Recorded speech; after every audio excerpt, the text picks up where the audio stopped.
Hola, conozcan a Bob, miembro efector de los linfocitos B. De este modo, cuando John se encuentra en apuros, Bob expone sus armas letales, los anticuerpos presentes en sangre, linfa y líquidos extracelulares, donde se unen con las partículas de bacterias y virus extracelulares.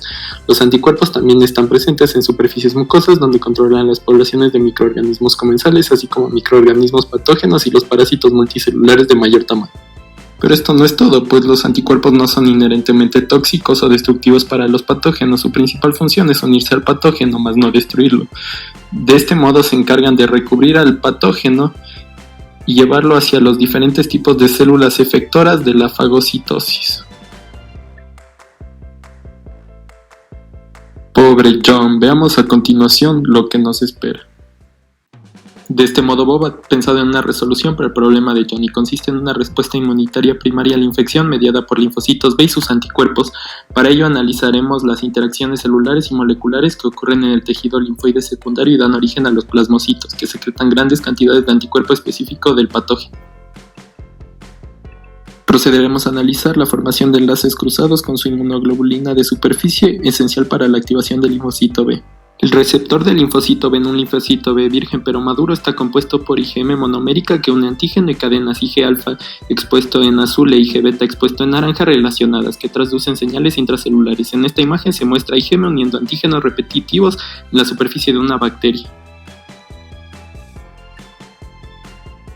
Por lo tanto, en el enlace cruzado y el agrupamiento de receptores, las tirosinas sinasas relacionadas con el receptor BLK, FIN y LIN fosforilan residuos de tirosina en ITAM de las colas citoplasmáticas de Ig-alfa expuesto en azul e Ig-beta expuesto en naranja. A su vez, YK se une a ITAM fosforilada de las cadenas Ig-beta del receptor del linfocito B, que están en la proximidad estrecha dentro del grupo y se activan entre sí por transfosforilación, lo que inicia una cadena de señalización intracelular. Finalmente, las señales se transmiten al núcleo del linfocito B, donde inducen los cambios de la expresión génica que inician la activación del linfocito B. Por otro lado, señales procedentes del correceptor del linfocito B son necesarias para la activación del linfocito B. El receptor está formado por tres proteínas. La primera es el receptor del complemento 2, CR2 o CD21, que reconoce los productos de degradación IC3B y C3D de los fragmentos C3B depositados en un patógeno. La segunda es la proteína CD19, que actúa como la cadena señalizadora del receptor, y la tercera es la proteína CD81, que se une a CD19 y es esencial para llevar la superficie del linfocito B. Los linfocitos B portan tanto CR1 como CR2. Cuando CR1 se une a los fragmentos de C3B depositados en la superficie del patógeno, los hace susceptibles a la decisión por el factor del complemento I, primero para formar un intermedio de IC3B y después para formar C3D. En esta secuencia de reacciones, CR1 actúa como un cofactor de CR2 debido a que facilita la producción de C3D en el ligando para CR2. Finalmente, el componente CR2 del correceptor del linfocito B se une a C3D en la superficie del patógeno. Las señales intracelulares generadas por el correceptor del linfocito B, que se une a C3D, y por el receptor del linfocito B, que une el antígeno, se combinan en sinergia para activar el linfocito B.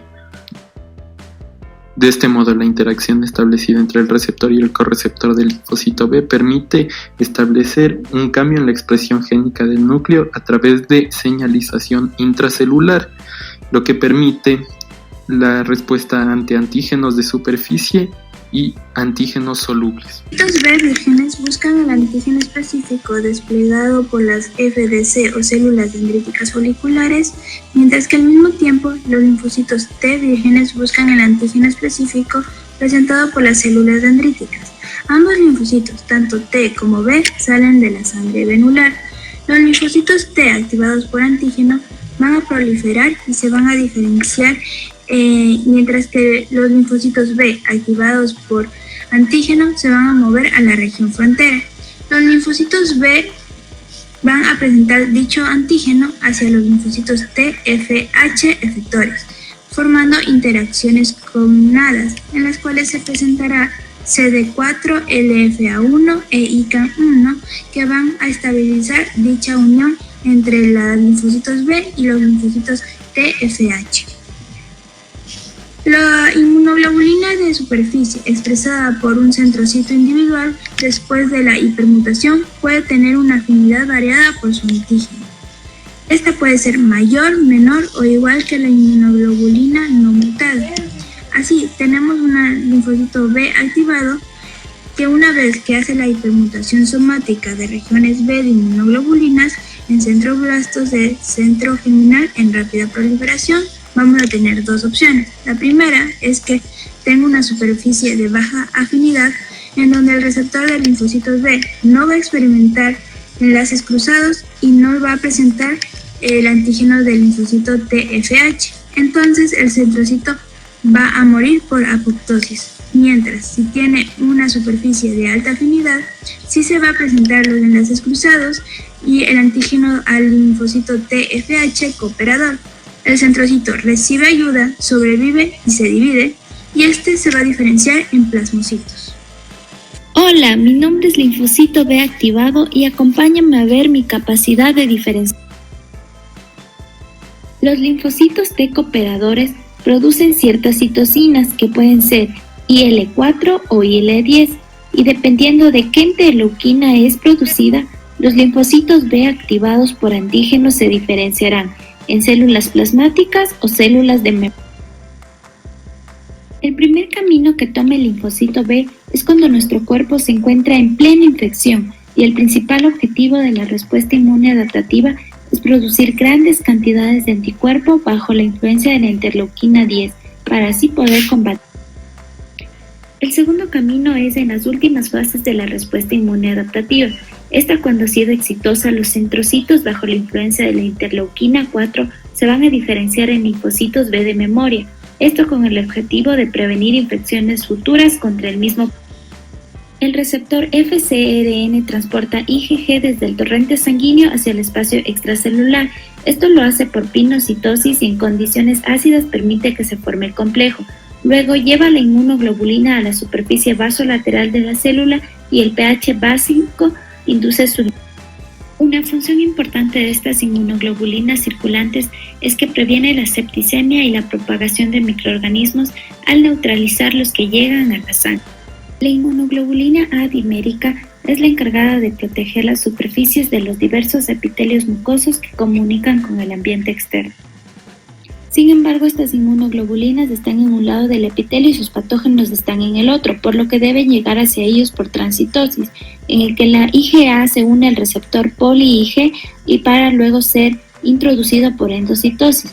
Cuando llega al polo apical, el receptor se divide. Una respuesta inmune adaptativa adecuada se basa en el uso de anticuerpos con capacidad neutralizante.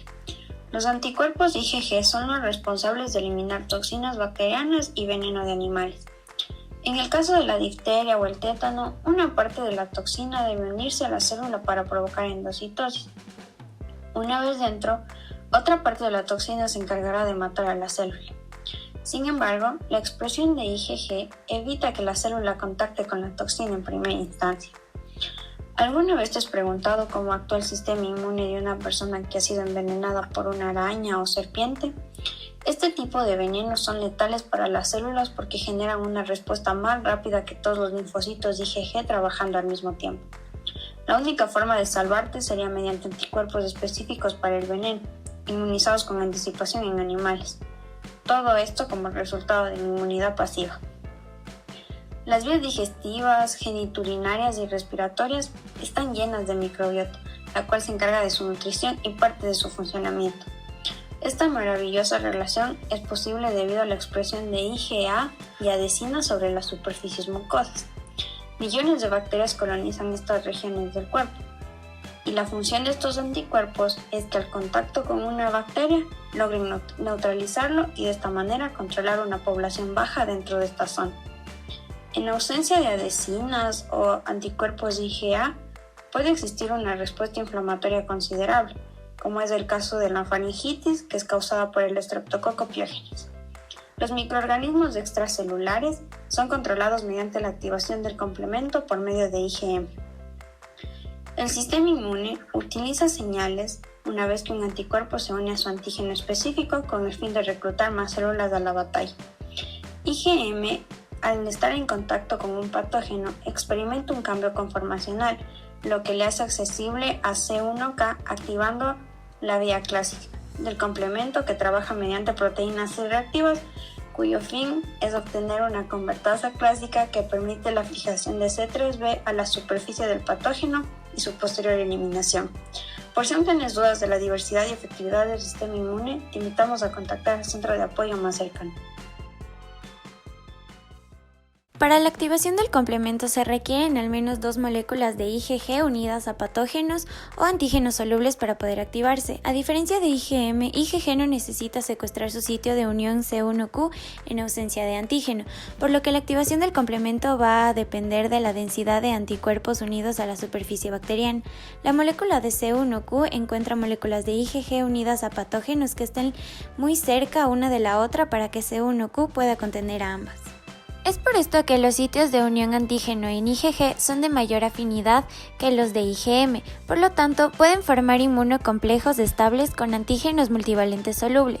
Estos también van a activar la vía clásica, por lo que va a provocar un depósito de C3b en las moléculas de antígeno y anticuerpo en el complejo. Para esto se usan receptores Fc y receptores del complemento. Las células fagocíticas van a captar con facilidad estos complejos de antígeno, anticuerpo y complemento en la sangre, linfa y líquidos tisulares para poder eliminarlos del sistema. Los eritrocitos facilitan la eliminación de inmunocomplejos de la circulación, ya que estos pasan por el hígado y el vaso. Ahí los macrófagos eliminan y degradan los complejos del complemento, anticuerpos y antígenos de la superficie del eritrocito, tal como la imagen que se forman complejos de antígeno-anticuerpo que activan el complemento. El inmunocomplejo formado se rodea de C3b y, como ya conocemos, el eritrocito transporta gases desde los pulmones y tejidos, además de dar defensa y protección. Si los inmunocomplejos no se eliminan, suelen crecer y se quedan en la membrana. Ahí se unen a receptores CR1 que se expresan en los podocitos y las células del glomérulo eliminan los inmunocomplejos y reparan el tejido dañado. Cabe recalcar que los receptores de Fc de las células hematopoyéticas son funcional y estructuralmente distintos a FcRn que tienen MHC de clase 1. La principal función de Fc-γR1 es facilitar la captación y degradación de los patógenos por fagocitos y células presentadoras de antígeno. Para iniciar la señalización intracelular en la fagocitosis, se producen múltiples interacciones ligando a receptor que inducen a una interacción estable. La formación de enlaces cruzados de IgG hace que se produzca una señal de IgG3 e IgG1. Estas tienen mucha afinidad con Fc-γR1. Después de que el patógeno se haya unido al fagocito, las interacciones entre las regiones Fc del anticuerpo y Fc-γR1 envían señales que inducen al fagocito a rodear el patógeno, por lo que cubre completamente por un fagosoma y se une a un lisosoma, conduciendo a la muerte y degradación del patógeno, haciéndose un fagolisosoma. El mecanismo que se ve aquí es debido a anticuerpos monoclonales ante CD20. CD20, como podemos recordar, es de rituximab. Este se utiliza para ciertos tipos de tumores de linfocitos B. Cuando los anticuerpos terapéuticos se unen a un antígeno CD20 en las células tumorales, los receptores Fc-γR3 en el linfocito NK se unen a las regiones Fc de la IgG que se une a la célula. Estas interacciones establecen una unión estable entre el NK y su blanco. Las células de Fc-γR3 activan el linfocito NK para formar un par conjugado y hacer sinapsis con la célula tumoral. Esto hace que el linfocito NK condene a la célula tumoral y se muere por apoptosis.